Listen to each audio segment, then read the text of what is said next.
साथियों, आपको मालूम है कि भारत के यशस्वी प्रधानमंत्री श्री नरेंद्र मोदी जी ने संयुक्त राष्ट्र महासभा में अपने आह्वान पर पूरी दुनिया ने योग को पूरे विश्व के लिए एक महामंत्र माना था और पूरे विश्व के लिए योग दिवस के रूप में 21 जून को मनाने का निर्णय लिया था। आपको मालूम है कि 21 जून को अंतर्राष्ट्रीय योग दिवस के रूप में पूरी दुनिया मनाती है। ये हमारे लिए खुशी का विषय है, क्योंकि योग तन और मन को स्वस्थ रखने का एक ऐसा सूत्र है। और आज की परिस्थितियों में जैसे कि आप समझ रहे हैं कि पूरी दुनिया कोरोना के महासंकट से होकर के गुजर रही है, पूरी मानवता करा रही है। शरीर में आ रही वो व्याधियाँ आदमी को तबाह कर रही हैं। ऐसे अवसर पर 2014 का वो दिन पूरी दुनिया को और तेज़ी से याद आता है और हमारे प्रधानमंत्री नरेंद्र मोदी जी द्वारा वो आह्वान किया गया योग का मंत्र आज सबके लिए एक संजीवनी बन कर के आया है। हम सब लोग इस बात से अवगत हैं कि जो योग है, योग तन और मन, इन दोनों का जुड़ाव है। तन ठीक रहेगा और मन ठीक रहेगा तो आदमी ठीक रहेगा। और वैसे भी भगवान श्री कृष्ण ने कहा था, योगः कर्मसु कौशलम, गीता में कहा था कि जो योग है वो अपने कर्मों को, कुशलता का जो फल है वो योग है। अर्थात योग से अपने कार्यों की कुशलता की भी निपुणता मिलती है और शरीर भी स्वस्थ रहता है। वैसे भी आपको मालूम है कि जो ये योग है, ये शून्य बजट पर शारीरिक स्वस्थता का सबसे बड़ा प्रमाण है, सबसे बड़ा अभियान है और इसलिए इस पर कोई खर्च नहीं होता है। और जो योग है वो अपने घर पे, जैसे इस समय इस महासंकट के समय सब लोग अपने घरों में भी रह करके योग को कर सकते हैं।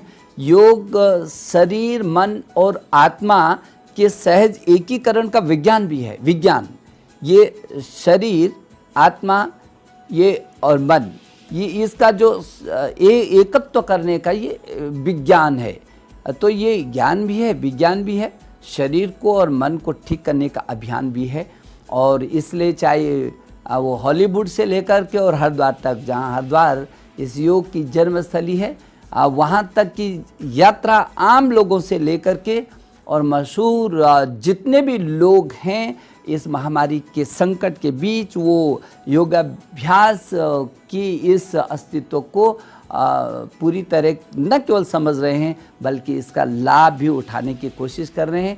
इसलिए मैं ये समझता हूँ कि रोग पूरी दुनिया में इस योग ने रोग से और आरोग्य तक का हमको रास्ता दिखाया है। इसलिए इस योग को पकड़े रखने की ज़रूरत है। इसको अपने साथ समर्पण के साथ अपनी आदतों में शुमार करने की ज़रूरत है। इसलिए आदत में योग तो हर घर में निरोग, आदत में योग तो हर घर में निरोग, ये जो सूत्र है, ये जो मंत्र है, इस मंत्र को हमको आगे बढ़ाना है। वैसे भी वर्तमान दौर में इससे बड़ा सूत्र कुछ नहीं हो सकता है।